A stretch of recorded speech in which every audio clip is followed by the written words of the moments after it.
heat, boy. Yeah, we breaking silence on the Lord, oh. So why you think we out here on the Lord for? Yeah, I'm coming through, Ja, coming through, I'm coming through. Yeah, I wear the truth like a logo. So why you think I'm out here on my dolo? Yeah, I'm coming through, Ja, coming through, I'm coming through.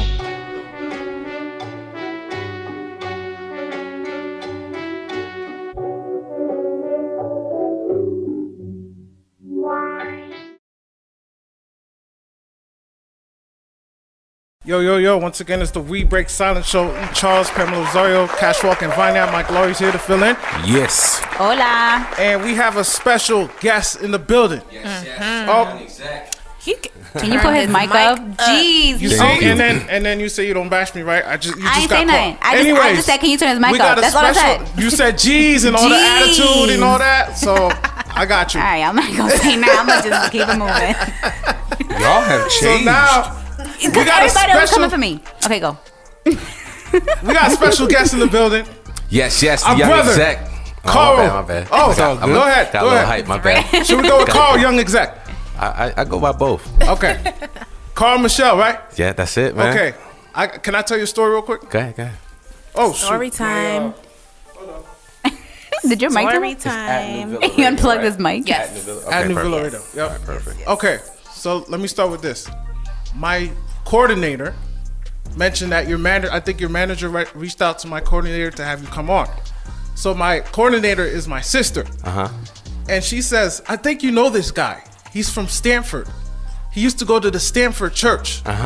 So I was like, I'm not sure. I didn't see your picture yet. So I looked at you and I'm like, yo, he looked familiar. But I wasn't sure. And then I was like, oh, he used to go to Pastor Senji's church. Yo, crazy, right? The Haitian Connect, the small world.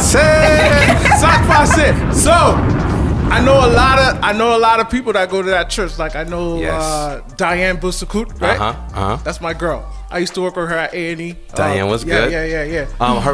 Her brother Carl actually made all the paintings in my book. Her brother. Yeah, her Wow. brother Carl Busico. Dope. Small world, bro. Dope artist, yeah. So, who else I know from over there? I know Jessica, the Pastor Senji's daughter. I know Jennifer Gilo. I know all the brothers from Gilo. Oh my goodness. I know Ronald. I used to play the keyboard. Yep. Back in the day. And he's married with Karen. Okay, how's he doing? I haven't seen him. Oh, in he's doing years. amazing. He's doing amazing, man. Word. That's funny. But when I seen your face, I was like, yo, I remember you when I used to be a little kid because we were from the Danbury Haitian church. So we used to go to your church in the Moisson. In the La Moisson. So but before the Moisson, we used to go to your church every Sunday, like when I was a little kid, because the Danbury didn't have their church yet. Till like 91. The 91, we finally got our own church. That's so dope. Then we'll see everybody like in Bridgeport, Pastor Florence, or you guys. Like it's crazy, man. So that's so dope. We're all connected, I remember your face, bro. Dope, man. My gosh. I'm excited to have you on. Those days. Yes. So you do a lot. You Yes. are a motivational speaker. Yes. You are an author. Clearly, we have your book here. Creator of the Youth Empowerment Show. Yes. So I feel like we could start in so many different places. Yeah. So what came about first? Was it the book, the show, the speaking? Man, the first thing that came about was the book. Okay. The book led to the speaking, and the speaking led to the show. You know, so that's the order it went in. And the crazy part is people are like, yo, you must have always been writing and stuff like that. Right. I've never in my life kept a journal more than a month. That's crazy. You know what I'm saying? So it's like, how do you get a kid from the hood that's never really written anything? I didn't even like reading at the time, to be honest with you. But I developed a passion for inspiring and motivating. And it started with one of my homegirls, God rest her soul, Rosalita. She passed away. She committed suicide. Really? Wow. And that's when I realized you never know what a positive word of encouragement would do to somebody's life. You know what I'm saying? So I started sending my friends daily text messages about like just something, a positive sentence or a quote that I heard before, and everyone started being like, "Yo, how did you know I was going through that?" I'm like, Wow. I didn't know, you know, but it's something that I could relate to. And it just kept getting bigger and bigger. It started off with a couple of friends and it grew to a couple hundred people. Then when it got to social media, it grew to a couple thousand people. Then people started looking at me as the go-to motivational quote guy. And yeah, from there, I actually had a year's worth of time where I took a year off of drinking. You know, I was going, it was getting bad. You know what I'm saying? I actually embarrassed myself on a business trip. Long story, yeah. Really? So I decided, okay. What you do, bro? I know, I was gonna say that. We break silence, man. I was just gonna let him finish. I was gonna let him finish talking to be like, So let's get back to that story. Alright, so I joined a network marketing company, and that's where I developed my speaking skills. I developed the ability to train and recruit and a whole bunch of people. So I got invited to speak at one of the major conferences.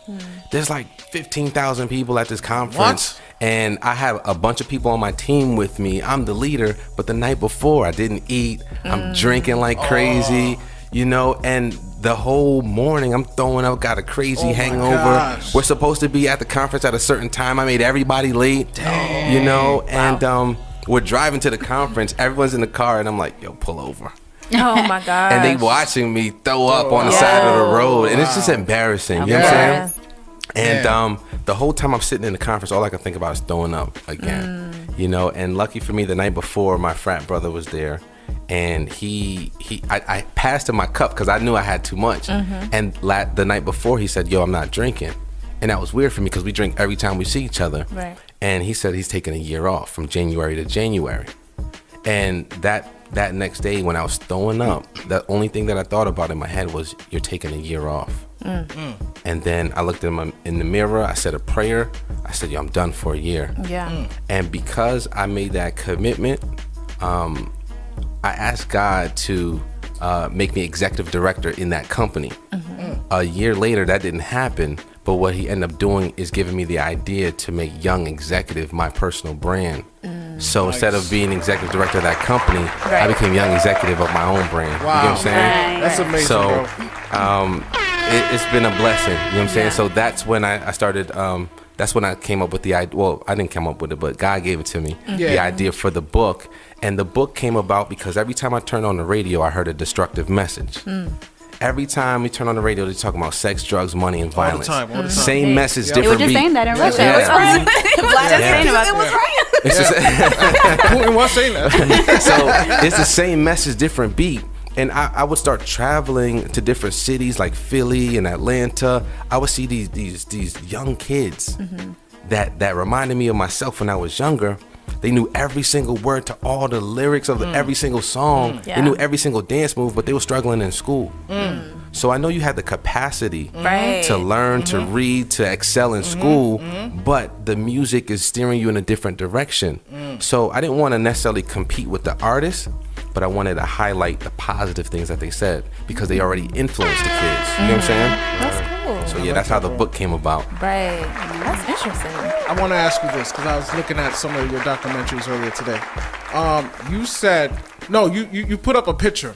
You said left side call, right side call. You see that? Okay. You said the left side was kind of hood, you Yeah, know. yeah. Got I mean, you wearing a hat now, but Yeah. got the hoodie on, you know. The right side, you got a 3-piece suit. Yep. What's the difference between the two? Explain the two calls, bro. You know what? That's how I actually start my motivational speeches. Nice. With that contrast, because people see me, you know, most of the time you see me in a suit or something like that, and they're like, okay, he's always been like that. But the kids, or just not even the kids, just people in general need to see, like, I can relate to you because I've been through it. Right. People don't really want to talk to people who have never been through anything. Correct, you know what I'm saying? If you grew up with that silver spoon, it's like, okay, you always had that. But can you show me how to make it from the bottom and get to the top? Yes. And that's exactly what I do with my speeches. I show them who I used to be. And who I used to be was a big follower. You know, I grew up in the hood in Custer Street, Stanford. And when I was young, I was blessed to have both of my parents in my life. But they would work so hard and we would still be so broke. Yeah. You know, Yeah. but I could look on the corner and I saw the guy that had everything I thought I wanted. He had the cars, the clothes, the money, and the girls. And he was selling drugs. I mean, he was hustling. And I'm like, that is what success is. So at a young age, I became a follower trying to be like the hood dudes because I thought he was more successful than my father was. It's crazy how that's You know our what I'm mindset when we're young. Yeah. So I felt the same way. You know, and Mike, I'm pretty sure you felt the same way. Yeah, too. And Fast money. And honestly, I didn't get a different perspective until I was much older, because I could look outside, I saw the dude on the corner. I turn on the radio, I see the rapper, or I hear the rapper, and I turn on the television, I see the ball player. So those were the only 3 examples of success I had for almost 2 decades. It wasn't until I was 19 or 20 years old I got introduced to the business that I got involved in. The gentleman that I met was a millionaire, and he looked like me. Wow. And he was teaching me how to, do everything that he's already done. So he became my mentor. So it wasn't until I got that positive example of success that I knew that I could be more. Yeah. Yeah. I like that, bro. That's inspiring right there. Right. Yeah. So if a young man or woman came up to you and asked you, what are the steps for them to... There we go, Mike. There we go, Mike. To go from I like that question. from rags to riches. Yeah. What advice would you give to them? So I break it down in my speeches, but I give y'all the major keys. We break right silence, here. bro. We break silence. Give us all the Major keys. keys. So it's 5 major keys that help me out. Everybody has their own blueprint to success, and that's the beautiful thing about it. There's no one way to get to the final destination, whatever it is that you're looking to achieve. But for me, the number one thing was my faith in God. Faith is the substance of things hoped for and the evidence of things not seen.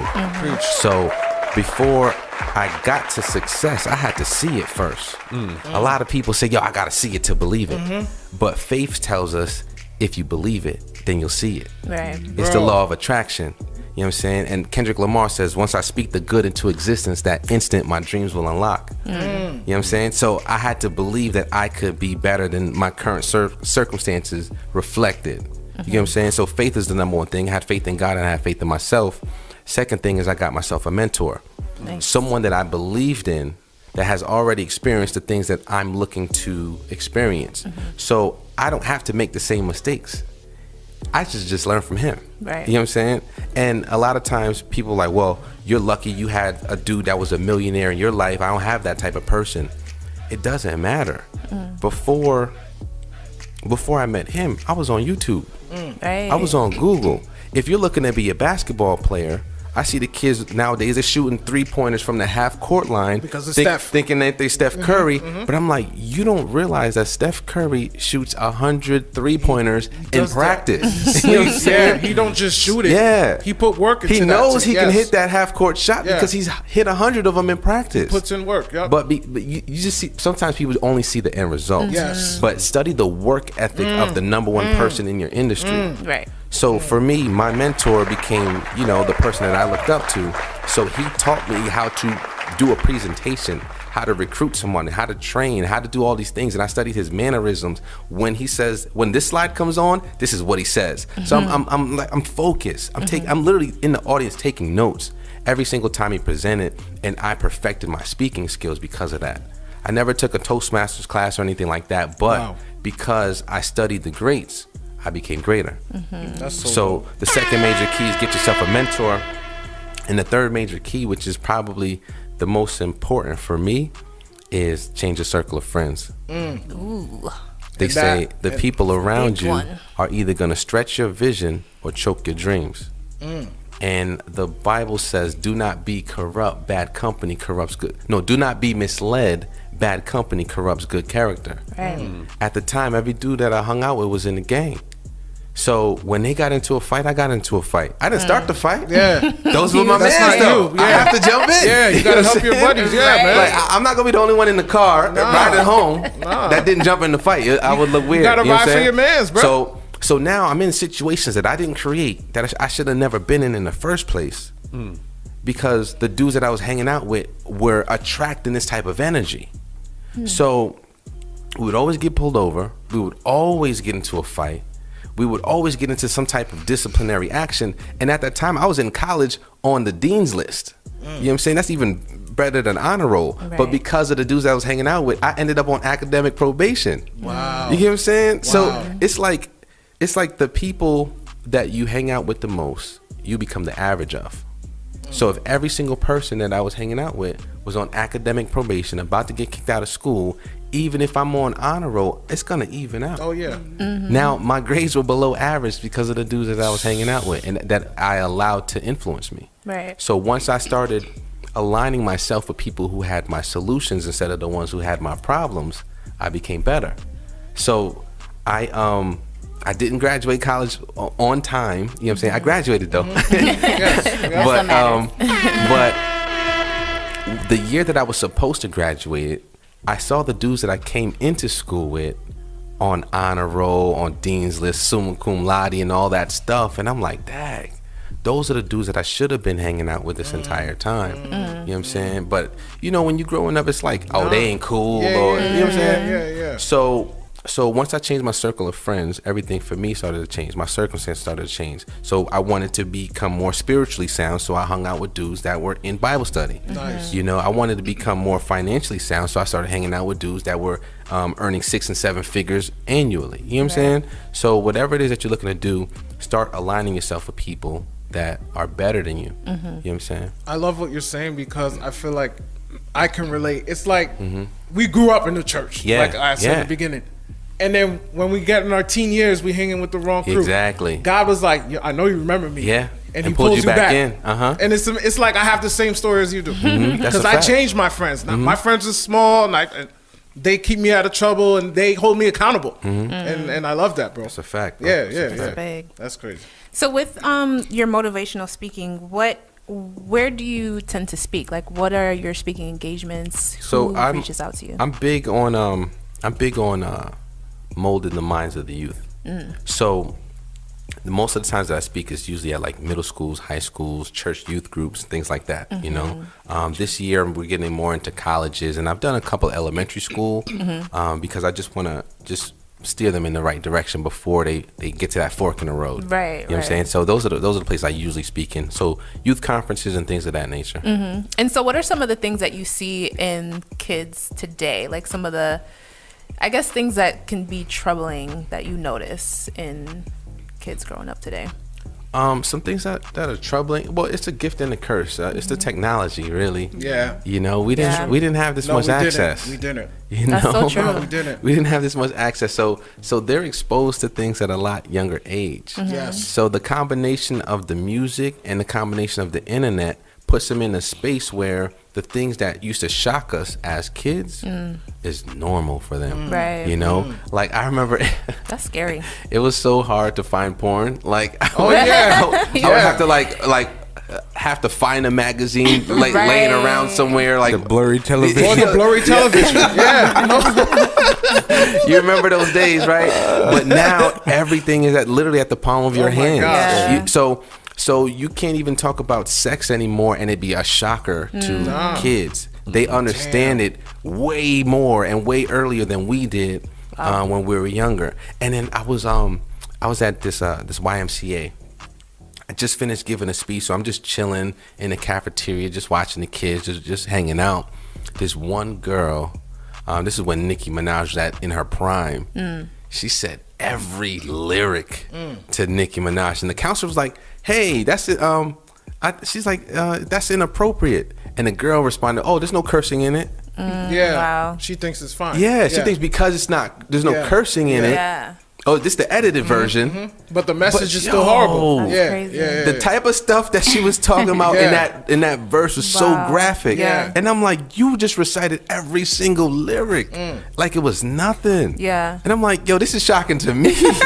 But it was nothing to her, you know? So right now it's the exposure to sexual content, the exposure to violence.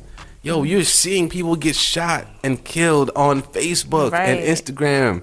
You know, so it's like the exposure is at an all-time high. Yeah. They- I got So a. scary. Go ahead. I was gonna say they start them young too, because Yeah. even on YouTube, like the small kids, they have their little action figures and dolls and things like that. But there are adults that sneak into these YouTube for kids with the same dolls, and they'll do like sexual acts with these dolls. Wow. Yeah. So it's like, even for the parents, a young child is not safe because they put it in the cartoons. Oh yeah, for sure. When we grew up, we didn't have none of that. No, absolutely not. I had a follow-up question to Vanya's Yeah, question. go ahead. You were talking about I was going to ask you, and I know you're working with the youth, but are you afraid of our generation? I know you're trying your best to help prevent anything, but the way the kids are growing up, are you afraid for our future? Nah, you can't be afraid of the future because fear cripples us. It'll prevent you from doing the right thing. You know what I'm saying? There's a reason why in the Bible it says 365 different times, do not fear. Yes. Do not be afraid. Yes. And that's because And he didn't give us the spirit of fear. Exactly. You know what I'm saying? So if you know that something in your heart is right and you're afraid to do it, then that's on you. But courage is not the absence of fear, it's doing what you're afraid to do. So in those moments, you just got to be courageous. You know, every time I get in front of an audience, every time I get in front of a crowd, you get that you know what I'm saying? Right. Your heart beats fast and you get that adrenaline rush, but that's normal. Yeah. You push past that. You do. And you gotta carry out the mission. Word. You know, so no, I'm not afraid of that. Okay. You know, I'm more so afraid that I don't do enough, and that's what pushes me. You know, so. And I know you're doing it, so I respect that. Thank you. We just getting started. Yeah, we are, for real. Can you tell us about a time in your life and something you went through that taught you the biggest lesson? Oh my An goodness. experience, other than the big drunk at the conference experience? Was there ever another time in your life that taught you a big lesson? There's so many different instances. What stands out the most though? Right now, I'm thinking about when I was 19. Has to do with drinking too. That's the crazy part. So, hanging out with the wrong guys. I was drinking at the age of 19, and this is what propelled me into the speaker that I am today, because I was a young, arrogant dude, hung out with a tough crew. So it's like, okay, nobody's gonna say nothing to me. There's one particular day I wasn't hanging out with those guys. I was drinking with my roommate and his friends and stuff like that. We went to a party, we had fun. Long story short, a big fight breaks out on campus. Everyone's scrambling around or whatever. I hop in my car. This dude is like in my window just saying something to me. I can't really make out what he's saying, but I know it ain't pleasant. Right. You know, so I say something back to him, you know, and I drive off.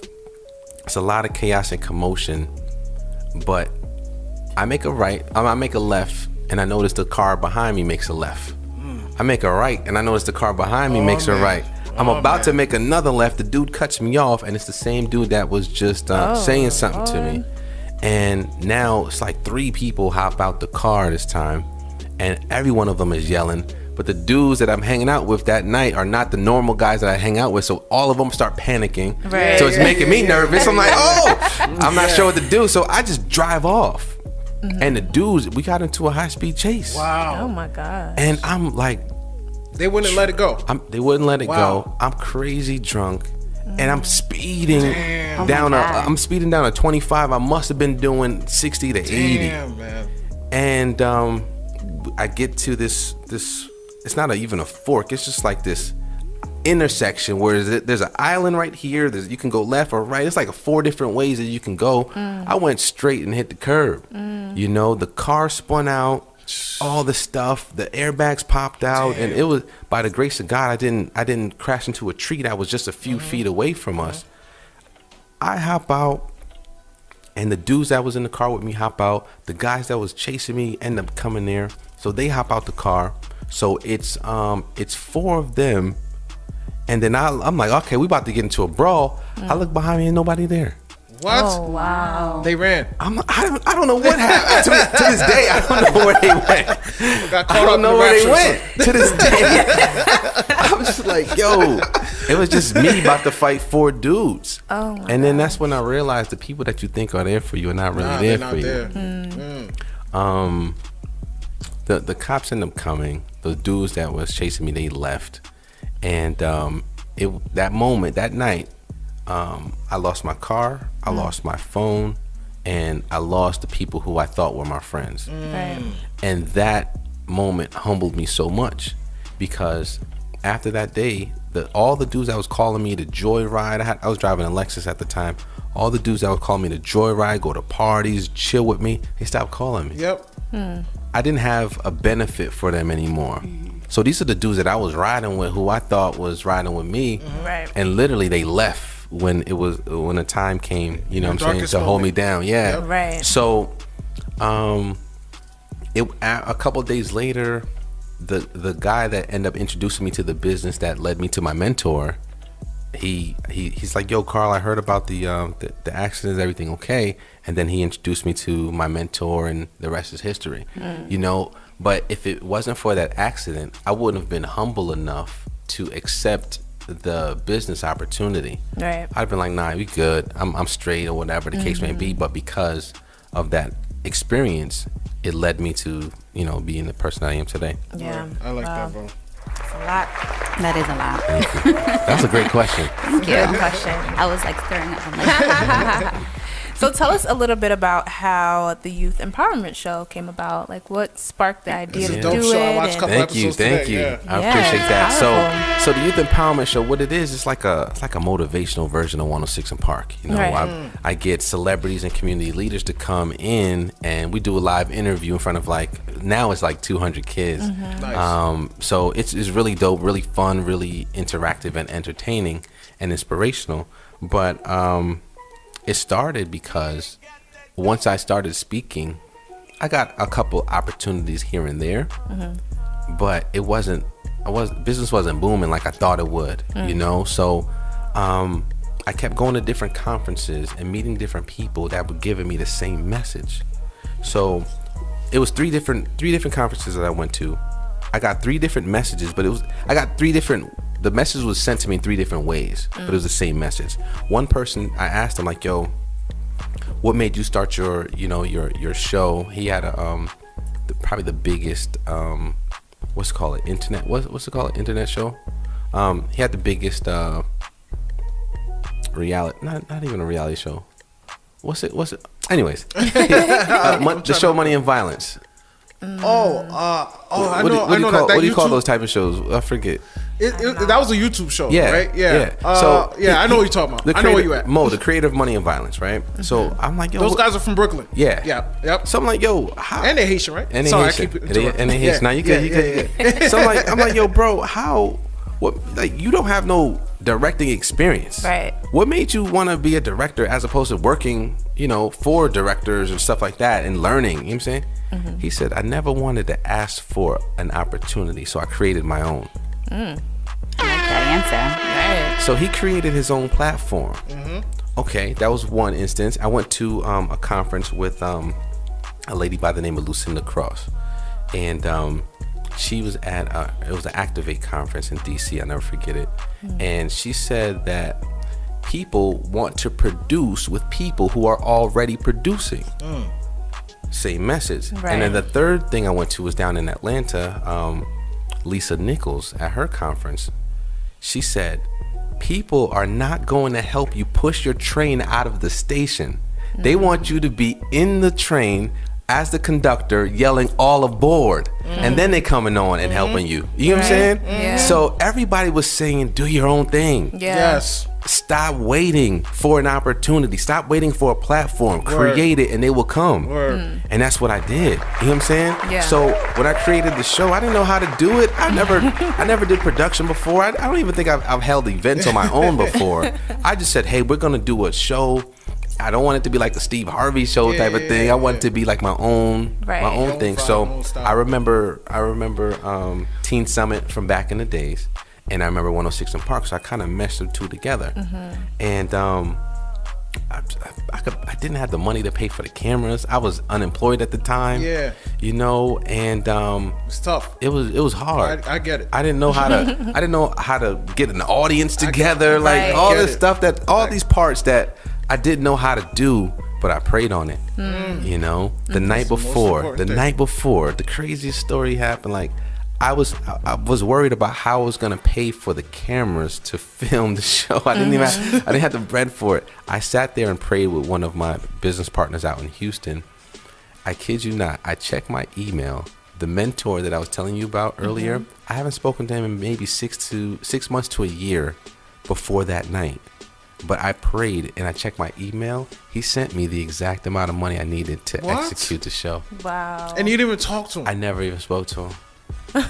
That's crazy. I prayed, and then he just blessed my PayPal That's account. Like, it was so weird. Yeah. But That's all God, though, It's all bro. God. It's That's all so beautiful. God. Crazy. That's So I beautiful. paid for the cameras. The show was rocking. We had a rapper come out, my son. And my audience was like 20 people, but it was all good, you know. And we reached the right people that day, Yeah. you know, despite the opposition, despite having no bread, despite what the message needed to get there, and we got it done. Right. That's amazing. Yeah. I gotta ask you this, bro. Ukone no ici. I'm done.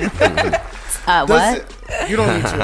I'm just playing. I am part of this conversation. I was saying, you know, we're Haitian. I said I'm Creole. So, what you're doing now, does your parents support it? Do they allow it? Because, you know, we're Know how doing this Haitian radio parents thing, and are. my dad, he see me do it. Yep, But he's like, what's this radio thing? And, you know, he don't get it. But, you know, he tries to cheer for me, but he don't get it. And, you know, we're not a doctor or a lawyer. You already know. You heard it since we was kids, what we need to be. Do they support what you're doing, or do they understand your vision? Now they do. Really? How was it at So- first? Yes. It was rough, you know. So here's the deal. Your parents are not gonna understand your grind until you get to where you need to be. So get there. Yes. So But how do you get there? That's So- the hard part, is getting there. so my dad told me at a young age, 'cause I'm blessed to have a supportive family, right?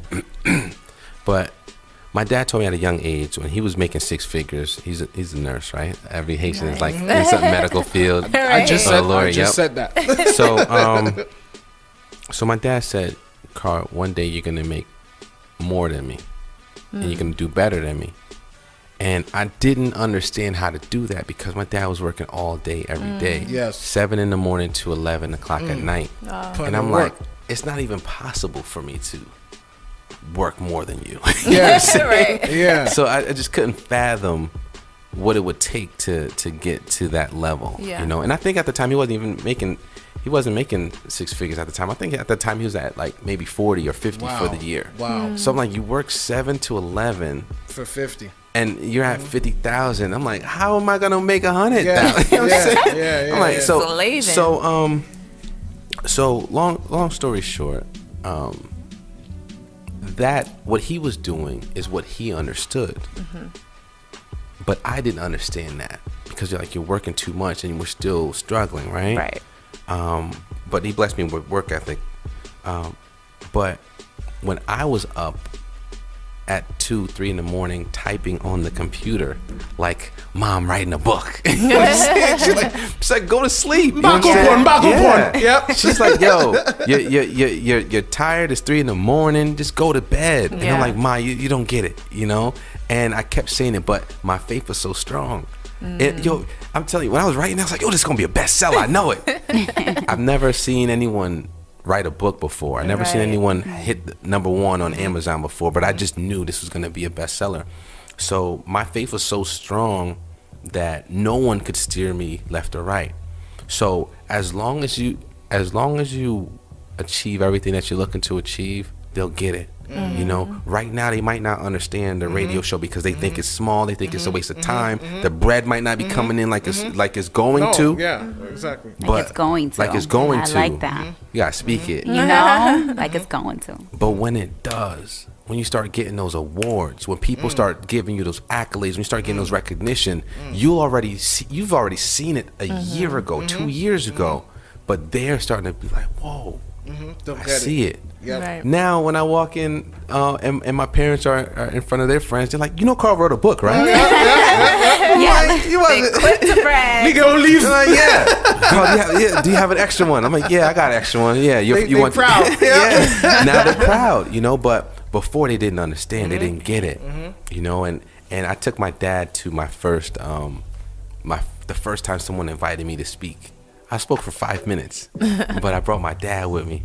And I had like everyone clap for him and all that. But as I was speaking and watching my dad shed tears, you know what Really? I'm saying? Yeah. And I'm like, yo, that was like the proudest moment for me, having my dad at my first speech and having everyone like give me a standing ovation. It was crazy. And it was a very, very sentimental moment for me. That is beautiful because Haitian fathers, you know, they tough, man. They're tough. And they don't really show emotion. Yeah, so for him to do that, that's special. Yeah, he was super strict growing up, man. You know, dude, but you know it, man. Yeah. My point since he won, and, you know, I'll take care of you. You already know, bro. That was the I'll whoopings we grew up on. We grew up on them whoopings. I'm like, hello, Translation. hola. We grew up on them whoopings, man. I grew up on whoopings too. Bad ones. I'm a girl, so you can imagine how I got it. Oh yeah, it was bad for my sister too. But for your book, what was the steps of getting it published though? Like, who did you have to go through to get it in this, you know, paperback, the hard copy? So, man, it's the same as it's a parallel in the book industry to the music industry. So, what I mean by that is people are steering away from the major corporations and going more independent. And I had a homegirl of mine, she wrote her book and she went with a quote unquote major corporation. They took 70% What? of her publishing. 70%. 70%. And I'm like, okay, what do I get for 70%? You know what I'm saying? Like, what did they do for you that was worth 70%? And it took her like 7 years to write her book. Wow. And I'm like, what did they do that was worth 7 years of your life? Right. And 70% of something you've worked so long for? They didn't really do anything. They threw her a book launch party, and Which you know, you can do yourself. Yeah, you can do that yourself. Yeah. So Jeez. I looked at that and said, I don't need anybody to push me. I can push myself. You know, so I said, I'll do my marketing. You know what I'm saying? I'll do my my publishing. I'll do this and that and the third, and I'll put up the bread for it. You know, I spent a lot of money on the artwork. I spent a lot of money on the photos. I spent a lot of money on the publishing, but I get all of that back. And that's what being independent is all about. So I just met a dude while I was at church, and the dude did a great. He did like a week-long service, and at the very last day on that Friday night, he says, you know, this is where I was. I used to be a high school dropout. Now I'm studying my PhD and I own a publishing company. I help authors. I'm like, ding, ding, ding, ding. You know what I'm saying? Ears perk up. So he owns a private company that publishes books and allows you to keep 100%. Wow. You know what I'm saying? So that's equivalent to like a CD Baby or something like that. They help with your distribution and all that stuff to different radio platforms like the iTunes and all that stuff. You know what I'm saying? So they get their little percentage, but you own everything essentially. You're an independent artist. So it's the same thing. So you find a company that does publishing, or you can do it yourself. And another way that I did it for free, which I found out later on, was going through Amazon directly. So I went through Amazon for the digital version of the book. I found a company that knew the strategy to help me get to number one. Nice. So I partnered up with them, and they taught me exactly how to position the book on Amazon for it to hit number one. Wow. So createspace.com was the old way to publish it. Now they do everything through Kindle Direct Publishing.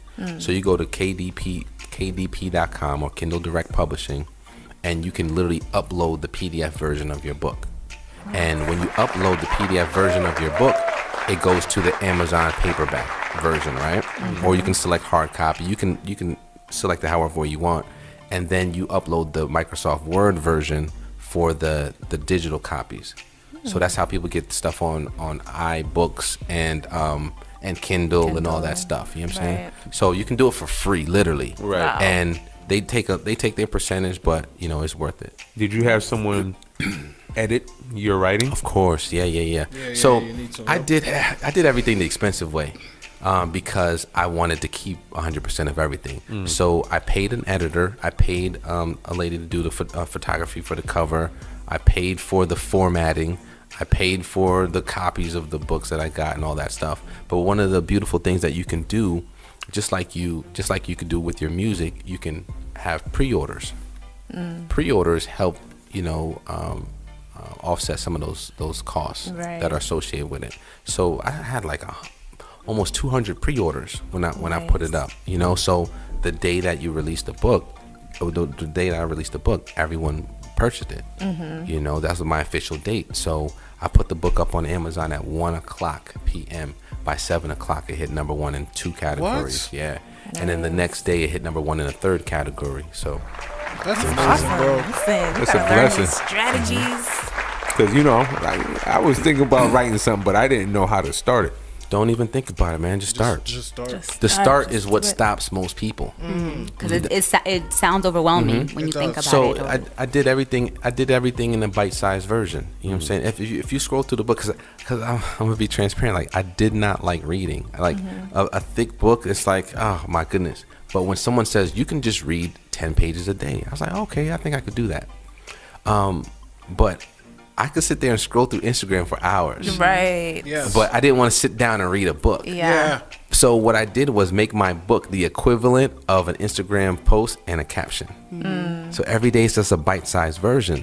So every single day I would write a little bit at a time. I would have the quote already. I made 730 quotes and I picked the best 365.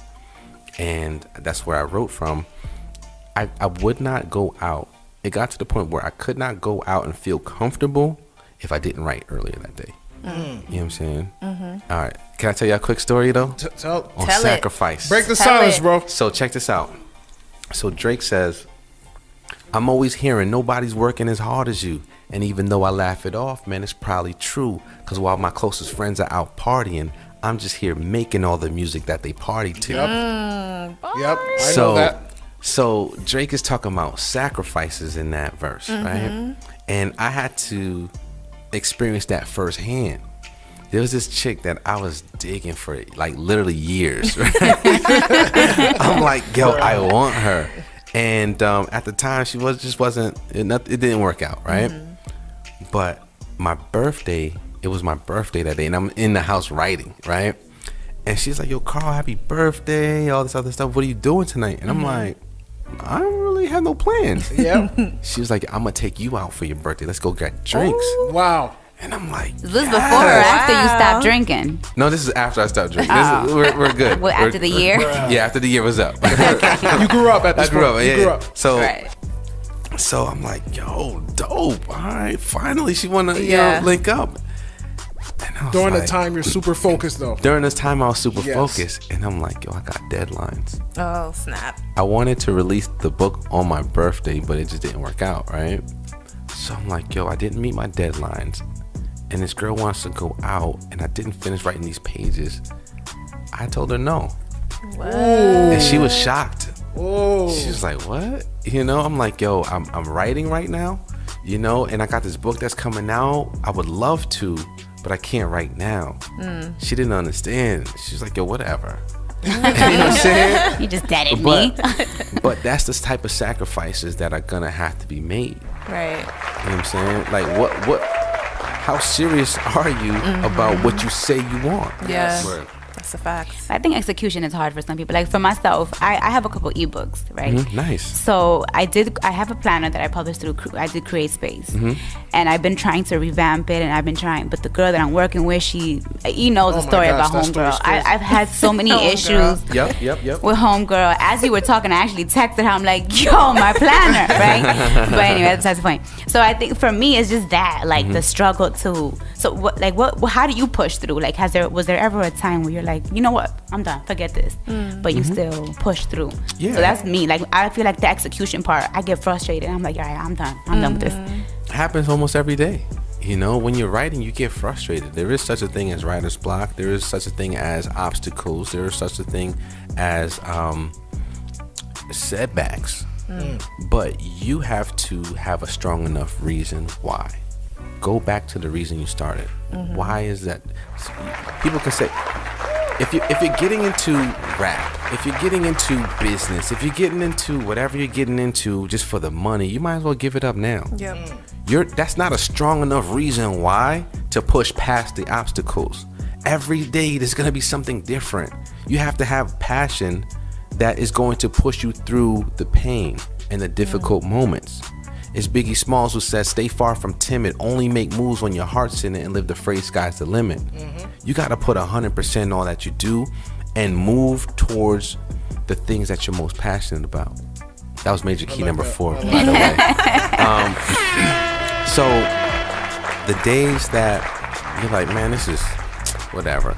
It's okay to take a break and take a breather, you know, do something that's going to refresh your mindset. For me, believe it or not, I used to just watch Ratchet TV when I needed to just not think about anything. I thought too much about this book all day. I'm going to just watch something that I don't have to think about. You know what I'm saying?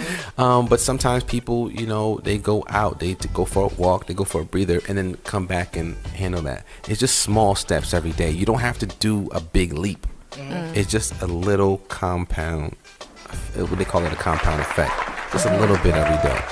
You know what I'm saying? I like that, bro. Thank you, brother, for coming, man. Thanks for having me. Thanks for having me. Man, we appreciate that. We seen your book on what's the show with Charlamagne? Yes, you posted that video. It was the Charlamagne it was the holding Uncommon the book Sense. in his hand. Wow. Yeah. On Yo, live we've television. been grinding, man. Like That's awesome. I've been on MTV. I've been featured on a lot of different magazines, Rolling Out, things of that nature. Nice. And we're just getting started, man. That's dope. We're just getting started. I've met a lot of the celebrities that are in my book. Nice. Lauryn Hill, 50, Wow. Jada Kiss, Fab. I met Colin Kaepernick. Nice. That's the homie. Yeah. So many different people that I've looked up to my entire life said that they admire my work. Wow. Nice. That blew my mind, man. That's beautiful, Yeah. bro. So yeah, we just getting started. That's amazing. Let us know where we can watch the shows, where we can get the book, all that. Give us all that information. Yeah, so we just got picked up on cable TV on BronxNet. Yeah, Let's go. yeah. We're just getting started, baby. So I gotta drop the bomb for that. thank you. So BronxNet has about 1 million subscribers and viewers down in the Bronx area where we film the show. Nice. But we you can find it on YouTube at Youth Empowerment Show. Youth Empowerment Show. Okay. IG, Twitter, all that stuff. You're gonna see the I'll clips tag on there. all that in the- Yeah, in the- so you'll see the clips on all over. And if you need me for anything, it's just youngexecutive.com. YOUNGEX. I love that Listen, that That's shirt. cool. is Yeah, Void blinging. my own man. Void my own man. I got you. Blinging. I got you with the shirts and the books. So I'm gonna make that 2X, bro. I'm a big guy. I'm a small. I'm sure you have a small. Pam, you already got a shirt. Listen. You be hate. Yo, he always hate on me. No, I Listen. saw the clip where you was getting the shirts and prizes and all that. Damn. She gets all the stuff, yo. I'm like, yo, I'm a small. I know you got a small in there somewhere. I gotta come bearing gifts next time. I gotta come bearing gifts. Please come back. Yo, Yes, man. hopefully Thank there's you. definitely a next We love time. your hard work. We love your vibe. We love Thank your you. spirit, man. Thank you for coming, bro. Absolutely. Congratulations on all your success Yes, as well. Thank you. Give us your social media websites before we leave. Everything is at Young Executive, YOUNGEXEKUTIVE. If you want to check out the show, it's at Youth Empowerment Show. Love y'all. Yes. Yeah. Next week's season finale. We're gonna be off for a while, but we ain't done. Yeah. You know what I'm saying? That made me sad. But we gonna still keep grinding. Everybody have a Merry Christmas. Happy Kwanzaa. Yes. Any other announcements before we go? Make sure you guys follow me on social media. I am at Pamela Rosario. Just stop it. I know Mike about to go in, but nobody listen to Mike. He don't even belong here anymore. Just follow her. Just follow me, y'all, on my website, PamelaRosario.com. Thank you. Pam, just look at Cállate. the. No, tú cállate. You look at behind you. I'm standing there looking at you on the wall at all times. I'm always in Any the other building. announcements? My goodness. All they do I is think fight. that's bro. it. Mike is not welcome to the Like season you and finale. Regina. You know what? Right? That's Yeah, exactly. Whatever. It's not me. It's not me. That's a lie. I said nothing. I made my announcement. He asked, anybody have an announcement? I said, yes, I have an announcement. right. She Please started follow rolling her me. R's and all Merry of a sudden Christmas, Mike everybody. already came out Cash there. walk and feel better. Cash, We'll see you please come next week. back. Please, Cash, Cash, when you come back, do what I do. Good night. Good night, everybody. This is New Villa Entertainment.